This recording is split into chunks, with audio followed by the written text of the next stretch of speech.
So we're going to talk about oleosaccharum. And oleosaccharum is basically infusing oils from the rinds of citrus fruit into sugar and basically flavoring your sugar so that you can make a really beautiful simple syrup to use in your drinks. You're just going to need a couple basic things from around your kitchen. Peeler, whether you're using a Y peeler or just a potato peeler. These are really good. These are Kuehner cones, and they come, you can get these in a package of like 3 for like 12, 15 bucks. But the real key though is that a really fresh, sharp peeler really makes a difference in the level of peels that you're getting. First, we start by selecting our fruit, right? The right type of lemon, lime, or orange, or grapefruit that you want to use really makes a huge difference. And Morgenthaler talks about this thing of, the type of fruit, or more like the peel, right? A rule of thumb is that a really smooth fruit, citrus fruit, gives really good juice, but not the best peels for oleosaccharum. You want your oleosaccharum peels, or whatever peels that you're using, to be kind of like, like your complexion in high school, right? You want it really bumpy and not smooth. We're gonna use these oranges because these oranges have that perfect kind of complexion. Bumpy, it's gonna produce some really good peels.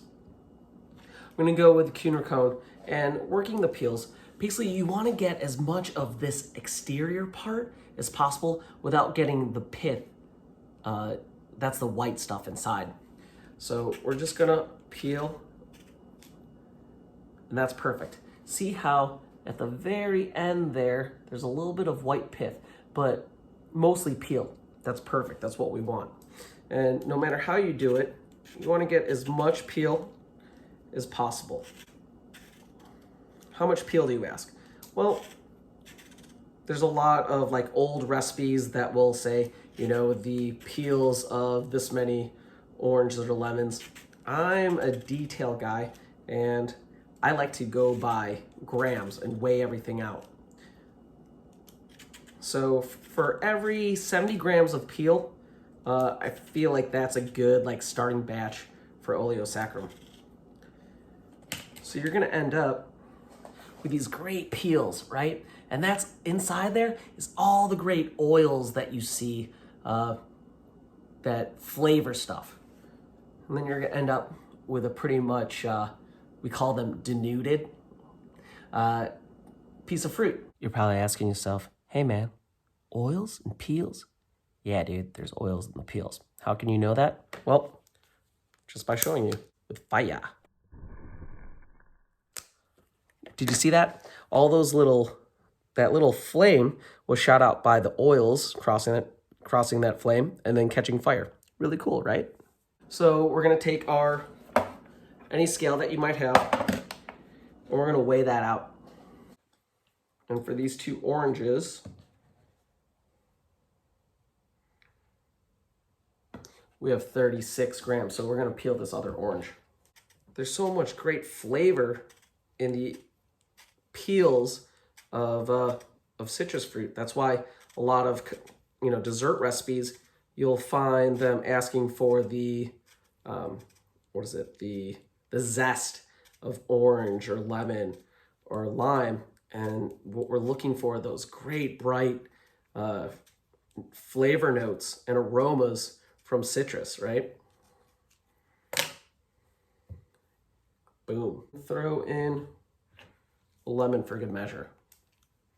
It's what we have laying around, right?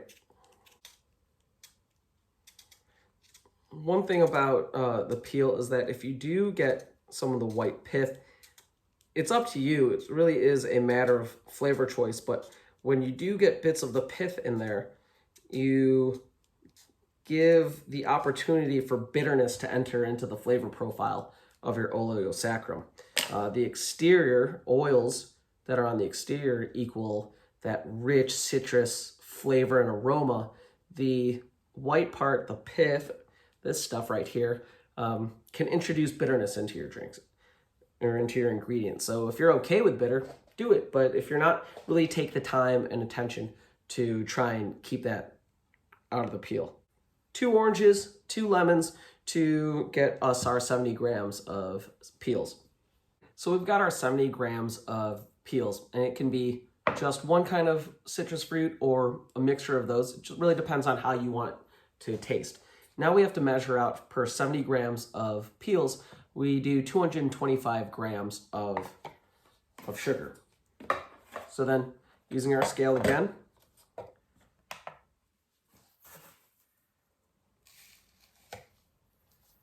I just like to measure things out because, especially measuring things out like sugar, you know, 1 cup of one ingredient can be different from you know, white sugar like this can look different than a cup of, say, brown sugar, refined sugar.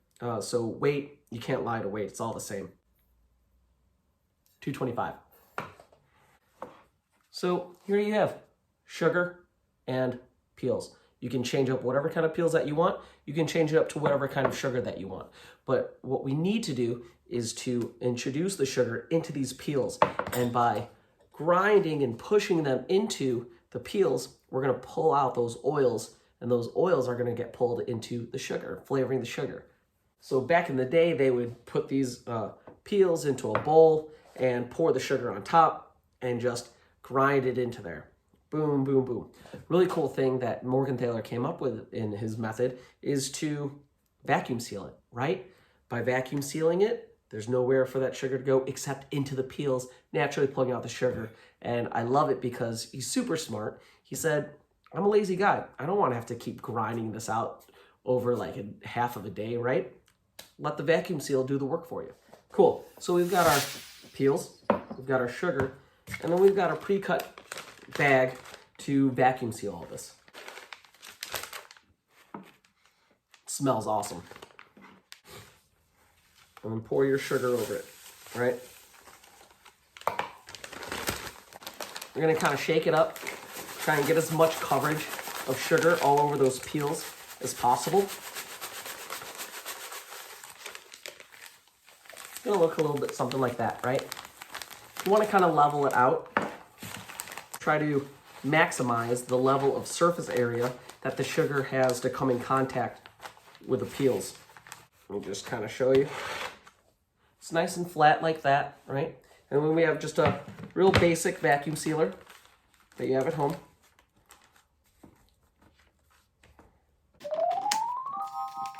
I'm going to seal it.